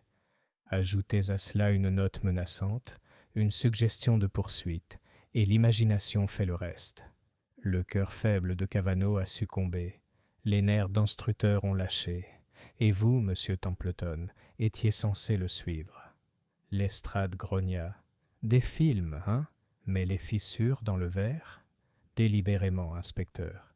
Une vitre savamment entaillée, disposée de telle sorte que, sous la pression ou sous la chaleur du bec de gaz, la fissure se brise précisément là où elle doit déformer davantage le reflet. Dans chaque cas, la fissure tombe exactement là où elle doit, pour ajouter à l'illusion de terreur. Notre homme ne manque pas de talent. » Kirwan eut un rire rauque. « Vous parlez comme si vous m'admiriez, monsieur Holmes. »« J'admire votre ingéniosité, » répliqua froidement Holmes, « mais je méprise le but recherché. Votre but n'était pas une simple ruse, mais de terroriser ceux dont la mort ou l'incapacité vous serait bénéfique. Ai-je raison, Templeton, de dire que vous et Anstruter étiez avocats dans l'affaire de l'héritage de Fairfax ?» Templeton sursauta. « Eh bien oui. Comment avez-vous » ? « C'était la simplicité même, » dit Holmes, arpentant la pièce. Cavanaugh, le commis du musée, était occupé à cataloguer certains manuscrits relatifs à cet héritage. Anstruter, votre collègue, a plaidé l'affaire avec vous. Et vous, Templeton, déteniez les documents décisifs. Éliminez le commis susceptible d'authentifier un document, éliminez l'avocat rival et réduisez-vous à l'état de ruine. Et que reste-t-il ? Un avoué commode, Kirwan, prêt à produire de faux actes et à profiter de la fortune. Un murmure d'étonnement m'échappa, tandis que Templeton laissait échapper une exclamation d'horreur. Lestrade se frappa le genou avec satisfaction. « Par George, Holmes, ça lui va comme un gant !» s'écria l'inspecteur. « Je le ferai inculper de complot et de meurtre avant la fin de la nuit. » Holmes leva la main. « Pas si vite, Lestrade. La loi doit avoir ses preuves, et j'ai pris soin de les fournir. En examinant les miroirs des appartements de Cavanaugh et du musée, j'ai trouvé des traces de la gomme même avec laquelle les films étaient fixés. Ce soir, lorsque j'ai affronté Kirwan, il portait sur lui une petite mallette contenant des feuilles de cette substance transparente, ainsi que des flacons de colle. Vous les trouverez dans sa poche. » Sur un signe de tête de Lestrade, un agent présenta les objets. L'inspecteur écarquilla les yeux.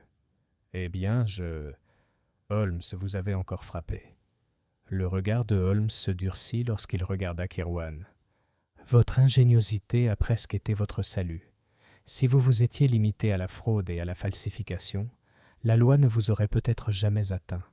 Mais vous avez cherché à jouer les magiciens, à semer la terreur dans le cœur des honnêtes gens en les privant de leur propre reflet. Vous avez oublié que la peur n'est qu'un masque, et que les masques peuvent être déchirés. » Templeton se leva, la voix lourde d'émotion. « Monsieur Holmes, je vous dois la vie. Sans votre intervention. » Holmes écarta ces mots d'un geste de la main. « Absurdité, monsieur. Vous devez à votre courage de vous retrouver face au miroir une seconde fois. Mais finissons-en avec les miroirs. Ils sont brisés, et leur charme est rompu. » Pendant un instant, le silence régna, rompu seulement par le crépitement du feu. Puis Holmes se tourna vers moi avec un sourire ironique. « Watson, j'espère que vous avez pris vos notes. Vous aurez là matière à un chapitre qui donnera à vos lecteurs plus de frissons qu'un brouillard de novembre. » Je lui rendis son sourire, bien que le souvenir de ces deux vies déjà perdues m'alourdit le cœur. Pourtant, même à l'ombre de la tragédie, je ne pouvais m'empêcher de m'émerveiller du génie de mon ami, dont l'esprit avait percé le voile de l'illusion et mis à nu la ruse qui se cachait derrière. Lestrade se leva vivement et fit signe à ses hommes. « Viens, Kirwan, le yard a un lit chaud pour toi ce soir. » En partant, Holmes s'enfonça dans son fauteuil, les yeux mi-clos, la lumière du feu illuminant ses traits anguleux. « L'homme sans reflet, murmura-t-il, n'a jamais été Templeton. C'était Kirwan lui-même, car celui qui vit en trompant les autres doit, au bout du compte, se regarder dans le miroir et ne rien voir. » Chapitre 10. Conséquences et outro. L'acte final de cet étrange drame se déroula avec une rapidité qui nous coupa le souffle. Quelques jours après l'arrestation de Kirwan, les journaux se remplirent de récits sordides sur les meurtres du miroir, comme le public les baptisa rapidement. Les faits, tels qu'ils fuyaient du yard, étaient truffés d'inventions extravagantes. Certains affirmaient que Kirwan était un magnétiseur, d'autres qu'il avait trafiqué avec des magiciens orientaux, tandis que des journaux plus sobres se contentaient de souligner l'ingéniosité de ses stratagèmes et le génie de l'intervention de Holmes. Pour Templeton, cette épreuve se termina par un profond soulagement. Les tribunaux confirmèrent bientôt l'authenticité des documents d'héritage de Fairfax, grâce aux témoignages d'employés honnêtes qui se manifestèrent une fois l'ombre de Kirwan dissipée. Bien que sa santé fût ébranlée, l'avocat reprit son activité avec une gratitude renouvelée pour sa vie préservée. Il nous rendit souvent visite dans les semaines qui suivirent, ne manquant jamais d'exprimer son admiration pour Holmes, qui reçut ses remerciements avec la modeste indifférence dont il faisait toujours preuve lorsqu'on le complimentait. Lestrade, lui aussi, tira une certaine satisfaction de cette affaire, même s'il aurait, je le soupçonne, préféré un coupable moins rusé, car la presse ne tarissait pas d'éloges sur Holmes. Pourtant, l'inspecteur l'accepta avec bonne grâce et, lors d'une soirée mémorable, leva même un verre de cognac dans notre salon pour trinquer à la maîtrise des illusions déjouées par la maîtrise de la déduction. Quant à moi, je ressentais un frisson persistant chaque fois que je voyais une vitre fissurée ou un reflet déformé dans une vitrine. L'image du pauvre Cavanagh, sans vie devant son miroir, et d'Anstrutter, figé dans son fauteuil, la terreur gravée sur ses traits, me hantait longtemps après la conclusion de l'affaire. Il me semblait que Holmes avait arraché la victoire aux griffes de la mort, et que sans son talent pour percer à jour les mensonges, Londres aurait pu être secouée par une série de morts inexplicables et effroyables. Quelques semaines plus tard, par une claire soirée d'hiver, je me retrouvais près du feu familier de Baker Street. Holmes était assis en face, ses longs doigts croisés, le regard fixé sur les flammes. Le monde derrière la fenêtre était étouffé par le givre, et le bruit des voitures s'atténuait dans l'air vif. « J'ai réfléchi, Holmes, dis-je, à cette curieuse histoire de miroir. Détruire la paix intérieure d'un homme en le privant de son reflet. Il y a là quelque chose de particulièrement cruel. Cela touche au cœur même de l'identité, n'est-ce pas ? Holmes esquissa un léger sourire sardonique. « Mon cher Watson, la cruauté n'est que vanité tournée vers l'extérieur. Kirwan ne recherchait pas seulement l'argent, mais la domination. La domination qui naît du fait de faire douter les hommes de leur propre sens. En cela, il a outrepassé ses limites. Car saper la perception de la réalité par autrui, c'est s'en écarter. Et lorsqu'un tel homme se regarde enfin dans le miroir, il voit ce qu'il est. Rien. » Je restai silencieux un moment, méditant sur le poids de ses paroles. Le feu crépitait, projetant une lumière rouge sur ses traits austères. Il y avait toujours chez Holmes un curieux mélange d'humain et d'abstrait. L'homme de chair et de sang qui riait aux plaisanteries et me grondait pour ma maladresse, et la présence froide et intellectuelle qui parlait comme s'il observait l'humanité d'en haut, au-dessus du brouillard commun des passions. Finalement, je dis « Vous parlez comme si vous aviez pitié de lui. » Holmes haussa les épaules. « De la pitié, peut-être. Un homme au talent gaspillé dans une fraude est toujours un spectacle mélancolique. Mais je réserve mon admiration aux Cavanaugh et aux instruteurs de ce monde. Des hommes honnêtes dont la simple foi en leur bon sens s'est retournée contre eux.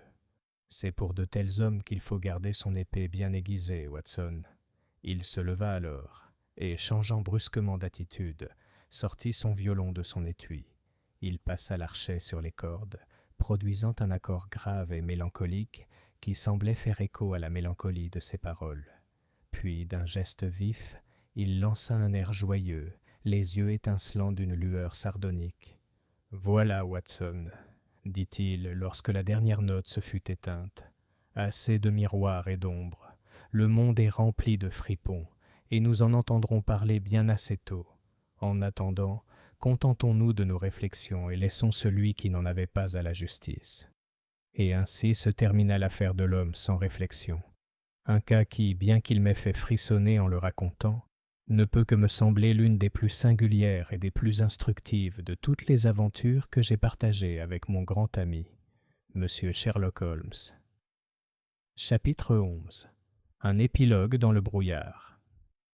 Bien que l'affaire ait été formellement close par l'incarcération de Julius Kirwan à l'Old Bailey, la vie à Baker Street conservait son étrange rythme de quiétude et de tempête soudaine.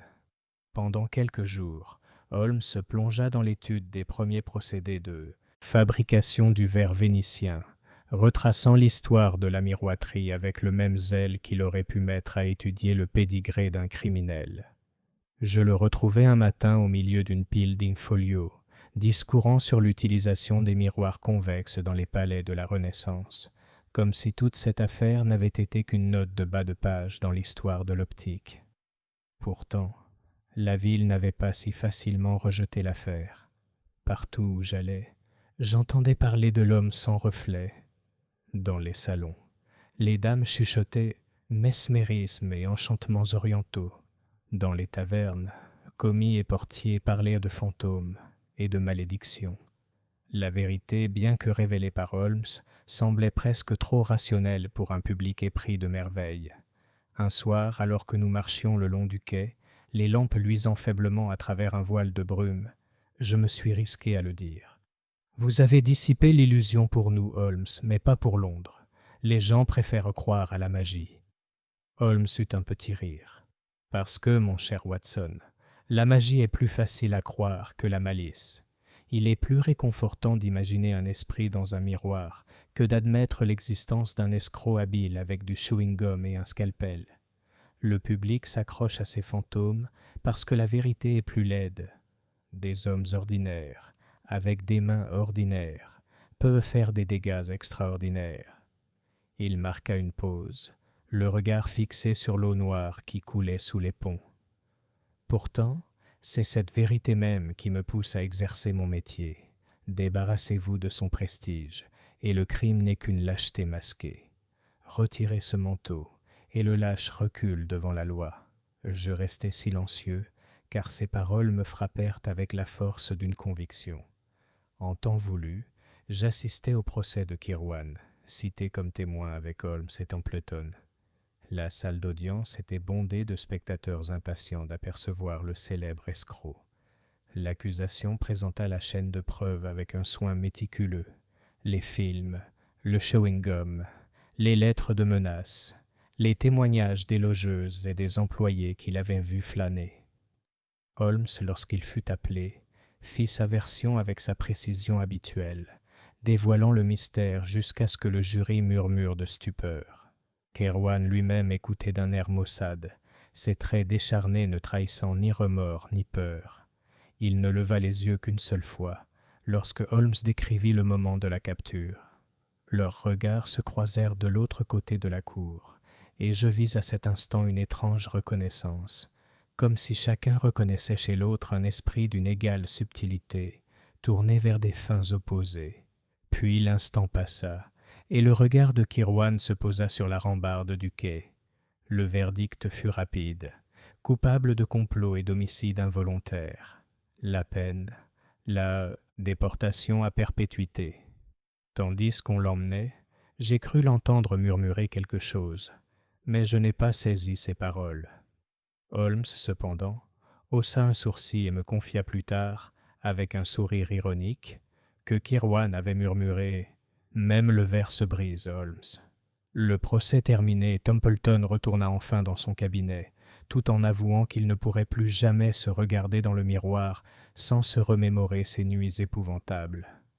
Holmes, toujours pragmatique, lui conseilla de remplacer la psyché par une neuve et de garder les volets bien ouverts lorsqu'il s'habillait, car, disait-il, la lumière du jour est le meilleur antidote aux ombres.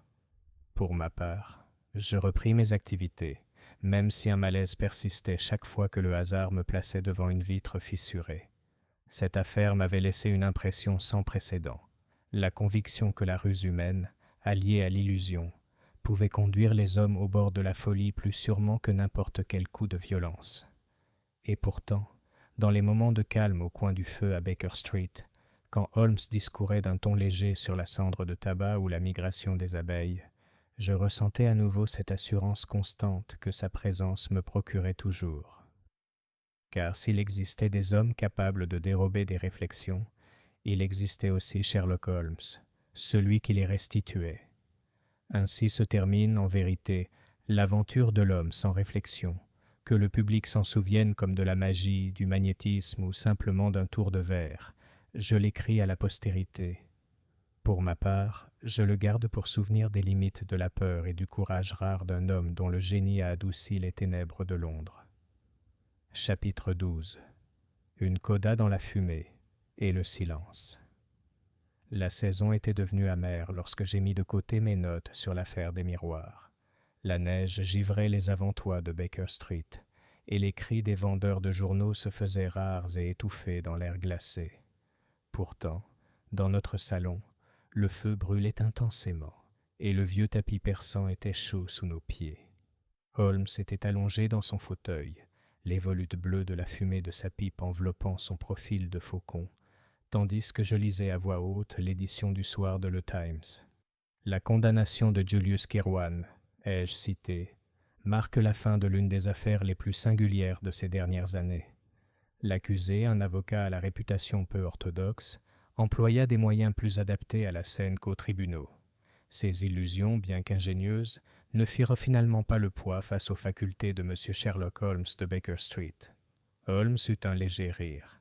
La presse se délecte de son mélodrame. J'ose dire qu'elle me traitera bientôt de nécromancien. Pourtant, je n'ai fait que lever un voile. Le véritable miracle ne résidait pas dans ma déduction, mais dans la crédulité d'hommes qui croyaient que leurs yeux pouvaient les trahir. J'ai posé le journal. Pourtant, Holmes, je ne peux m'empêcher de trouver cette affaire plus sinistre que la plupart. Il ne s'agissait pas de vols ordinaires ni d'agressions violentes, mais de morts provoquées par la peur elle-même. Mourir de terreur, c'est particulièrement épouvantable. L'expression de Holmes s'adoucit, et l'espace d'un instant, son masque sardonique tomba. « Vous avez raison, Watson. Peu d'armes sont aussi cruelles que l'imagination retournée contre son propriétaire. Un couteau tue vite, une balle encore plus vite, mais la peur ronge comme l'acide, goutte à goutte, jusqu'à ce que la plus forte volonté s'effondre. C'était l'instrument de Kirwan, et il en jouait bien. trop bien pour Cavanagh et Anstruther. Le silence s'installa entre nous, rompu seulement par le craquement des bûches. Mes pensées se portèrent sur les deux malheureux victimes, et sur Templeton, qui avait échappé de si peu. Finalement, je demandai « Pensez-vous, Holmes, que d'autres puissent tenter de tels stratagèmes, utiliser la science pour feindre le surnaturel ?» Holmes se pencha en avant et tapota le foyer du fourneau de sa pipe. Sans aucun doute, tant que les hommes préféreront l'émerveillement à la raison, certains exploiteront cette préférence. C'est le devoir de notre espèce, Watson, de percer ces masques, de montrer que derrière le fantôme se cache une main mortelle. Le monde est plus sûr quand les illusions sont dissipées. Quelques nuits plus tard, Templeton nous rendit visite une fois de plus. Il semblait transformé. Ses traits avaient perdu leur expression hagarde et, bien que toujours pâle, il affichait le calme d'un homme rétabli dans sa dignité. « Je viens, dit-il, vous remercier une fois de plus, monsieur Holmes. L'affaire Fairfax est enfin résolue et justice est faite. Je ne peux nier que je tremble encore devant un miroir, mais je puise du courage à l'idée de n'avoir été victime d'aucun sort surnaturel, mais seulement de la ruse d'un coquin. » Holmes inclina la tête. « Vous avez fait preuve de courage, monsieur Templeton. Je vous conseille de garder ce nouveau miroir que vous avez acheté orienté vers la lumière et de toujours vous rappeler que les apparences ne sont que des ombres. Derrière elles se cache la vérité. » Templeton serra chaleureusement la main de Holmes, ainsi que la mienne, avant de partir dans la nuit glaciale. Une fois la porte refermée, Holmes se tourna vers moi avec un léger sourire. Ainsi se termine l'aventure de l'homme sans réflexion. Mais remarquez-moi, Watson, le monde est rempli d'hommes qui préfèrent l'ombre à la réalité. Il ne faudra pas longtemps avant qu'une autre convocation similaire ne se produise à Baker Street. Il prit alors son violon, et tandis que les accords plaintifs d'un air mélancolique emplissaient la pièce, je ressentis à nouveau ce mélange d'admiration et de malaise que sa présence m'inspirait si souvent. Car dans cette musique s'exprimait à la fois le triomphe de la raison sur l'illusion et la solitude de celui qui la manie. Ainsi, au milieu de la fumée, du silence et du son du violon, l'affaire fut close. Chapitre 13. Un interlude hivernal. Les premières semaines de la nouvelle année trouvèrent Holmes dans un état d'esprit d'une rare satisfaction. L'affaire des miroirs avait mis à rude épreuve son intelligence et ses nerfs, mais sa résolution heureuse semblait avoir satisfait ce besoin insatiable de problèmes qui le rongeait si souvent dans les moments de calme. Il se remit au violon avec une vigueur renouvelée, jouant non plus les airs langoureux et mélancoliques d'antan, mais des passages entraînants qui témoignaient d'un esprit serein. Londres s'étendait sous un manteau de neige, et Baker Street vibrait de cette gaieté particulière qui accompagne les rigueurs de l'hiver. Des cochers, emmitouflés dans de lourds manteaux, poussaient leurs chevaux dans la neige fondue. Les enfants se lançaient des boules de neige dans les écuries, et les vitrines brillaient d'une lueur accueillante dans la pâle lumière de l'après-midi. Dans notre salon, le feu flambait, diffusant une douce chaleur sur le fouillis familier de livres, de flacons de produits chimiques et de notes de service. Un soir, alors que nous étions assis ensemble, Holmes sortit de son bureau une mince liasse de lettres. Il me la tendit avec une lueur malicieuse dans le regard. « Lis, Watson, et dis-moi ce que tu observes. » Les lettres, écrites d'une écriture fluide, provenaient de correspondants des deux sexes, tous inconnus pour moi. Ils exprimaient leur admiration, voire leur gratitude, pour la révélation de Kirwan par Holmes. Certains parlaient d'un courage retrouvé, de la victoire sur des peurs superstitieuses, et une dame déclarait pouvoir à nouveau se regarder dans son miroir sans appréhension. « Ils sont touchés par votre triomphe, dis-je. Vous leur avez rendu leur reflet. » Holmes inclina la tête. « Il semblerait. Mais notez bien ceci, cette lettre de Vienne. Je l'ai lue à voix haute. Il s'agissait d'un professeur d'optique qui félicitait Holmes pour sa découverte des films et la manipulation de la lumière. Le professeur allait plus loin, laissant entendre que de tels dispositifs pourraient être utiles à l'étude de la vision elle-même. Holmes sourit faiblement. Ainsi, de la méchanceté peut naître la connaissance. Même les machinations des escrocs peuvent fournir matière à une science honnête. Pourtant, tout n'était pas si simple.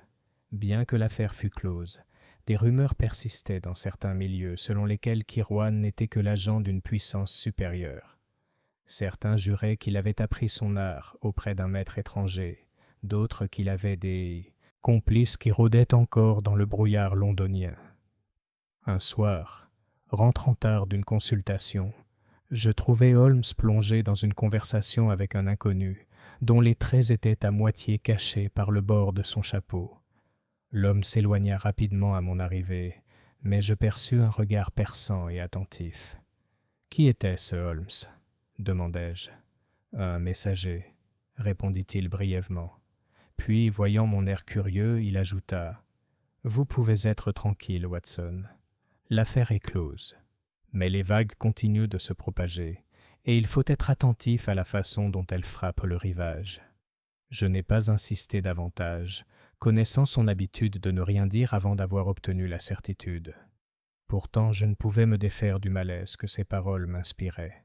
C'est durant cet interlude que Holmes fit une de ces remarques qui restent gravées dans ma mémoire, bien après que les conversations moins sérieuses se soient estompées.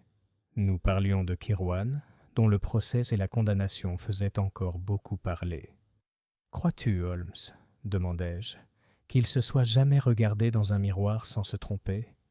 Qu'il se soit jamais vu tel qu'il était vraiment ?» Les yeux de Holmes brillaient à travers la fumée de sa pipe. « Peu d'hommes, Watson, se voient vraiment. La plupart voient plus ou moins que la vérité. Kirwan n'a rien vu, car il s'était anéanti. C'était là sa tragédie. » Ainsi s'écoula l'hiver. Holmes au violon ou penché sur son appareil de chimie, moi à mon cabinet médical, Templeton retourné à ses occupations et Londres à ses incessantes occupations. Pourtant, sous cette tranquillité, je sentais que l'aventure de l'homme sans reflet avait laissé son empreinte sur nous tous. Quant à moi, je ne regardais plus jamais un miroir sans me souvenir de cette sinistre absence, ni ne voyais une vitre fissurée sans entendre la voix de Holmes. L'illusion n'est qu'une lâcheté sous un manteau.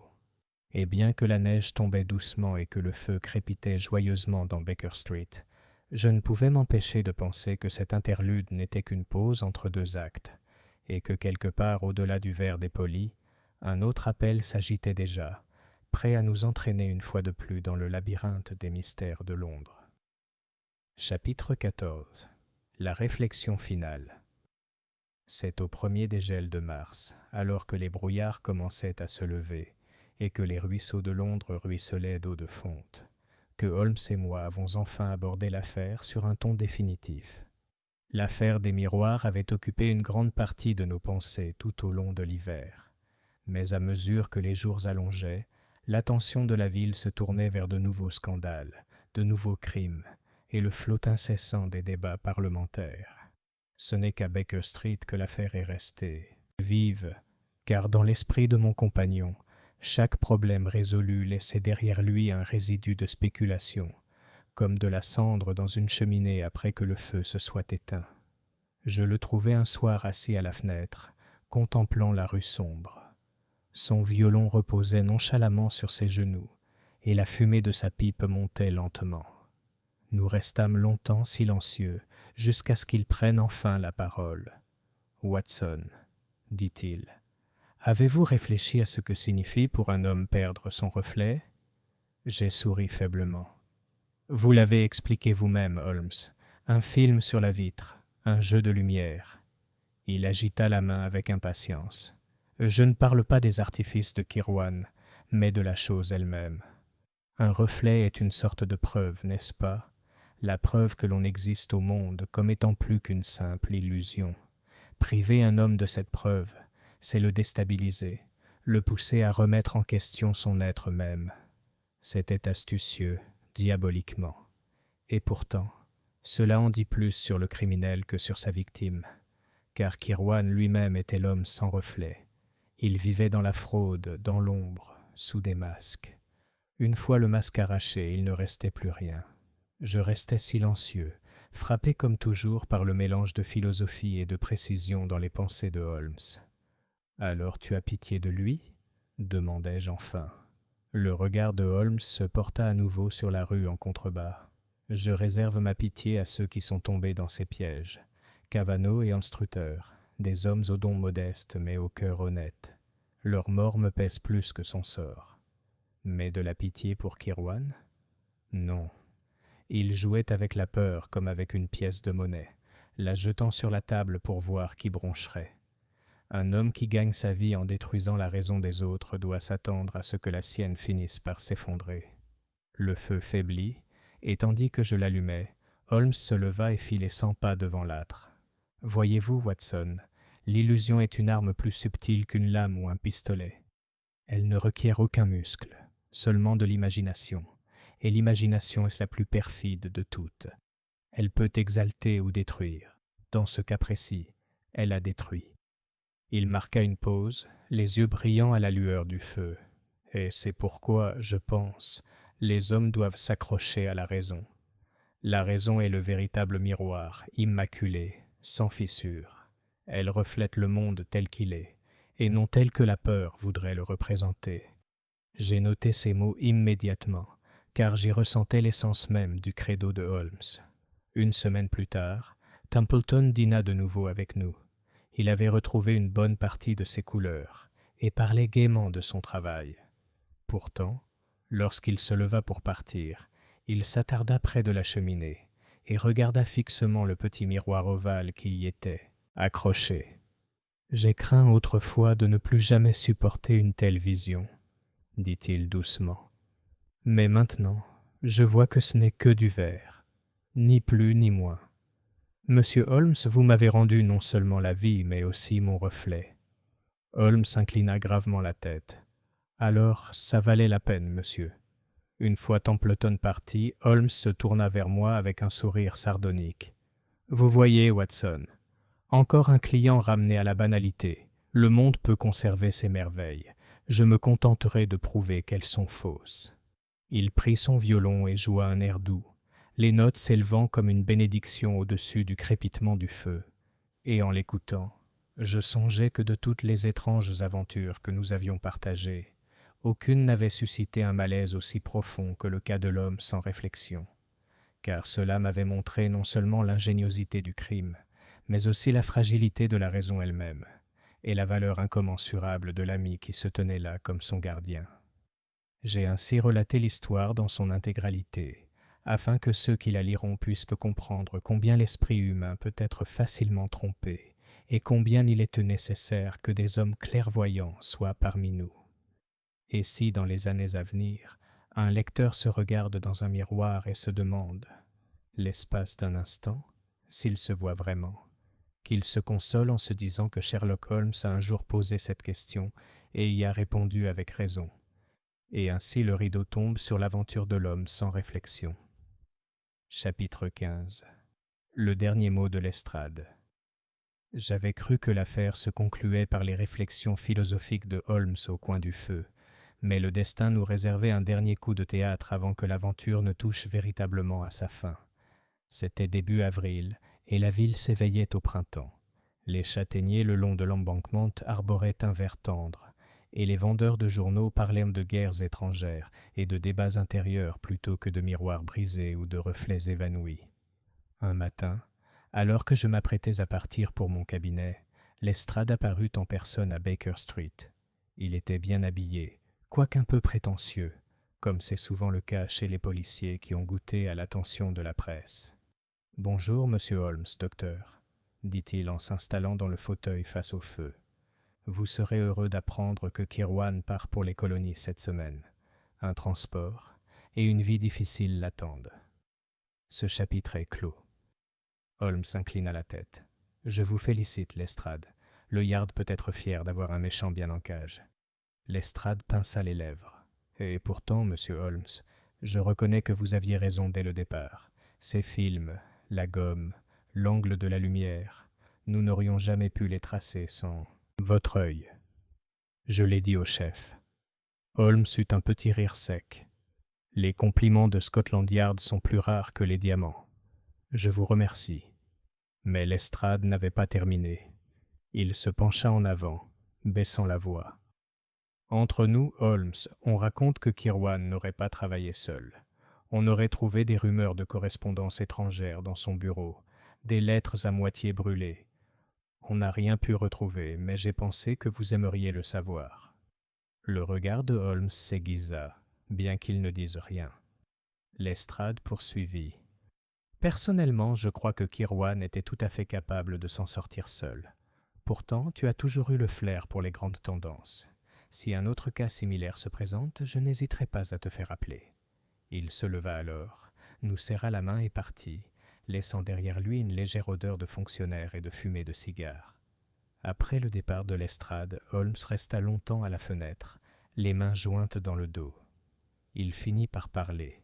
« Watson, te souviens-tu de l'étranger qui m'a rendu visite il y a quelques semaines, le soir où tu es rentré tard ?»« Je le sais, dis-je. Tu m'as dit qu'il était messager. Justement. Il m'a apporté un mot, non signé, m'avertissant que Kirwan avait autrefois été en contact avec une société d'illusionnistes sur le continent, des hommes qui s'adonnaient à l'optique et au mesmérisme avec plus de zèle que de moralité. Je l'ai écarté à l'époque, car les preuves pointaient clairement vers Kirwan lui-même. Pourtant, l'allusion faite par Lestrade à des lettres brûlées sur les bords me laisse perplexe. Tu penses que d'autres pourraient suivre le chemin de Kirwan ? Holmes haussa les épaules. Le monde est rempli de malfaiteurs, Watson. Lorsqu'un stratagème est découvert, un autre surgit. Mais un homme averti en vaut deux. Si un tel escroc tente à nouveau de troubler Londres, il découvrira que les miroirs sont déjà brisés. Ce soir-là, assis de nouveau au coin du feu, je ne pus m'empêcher de repenser aux paroles de Lestrade. Il me sembla que, malgré le départ de Kirwan, l'ombre de ses illusions persistait. Holmes, lisant mes pensées comme toujours, joua un dernier accord de son violon et dit d'un ton calme et définitif « Laissez tomber, Watson. L'homme sans réflexion a été livré à ses propres ténèbres. Si un autre fantôme surgit, nous l'affronterons comme celui-ci, avec raison, courage et, si nécessaire, un revolver dans votre main ferme. » Il sourit alors, de ce sourire rare et humain qui transformait ses traits austères, et retourna à son jeu. La musique emplit la pièce, tissant une tapisserie de calme contre les échos s'estompant de l'affaire.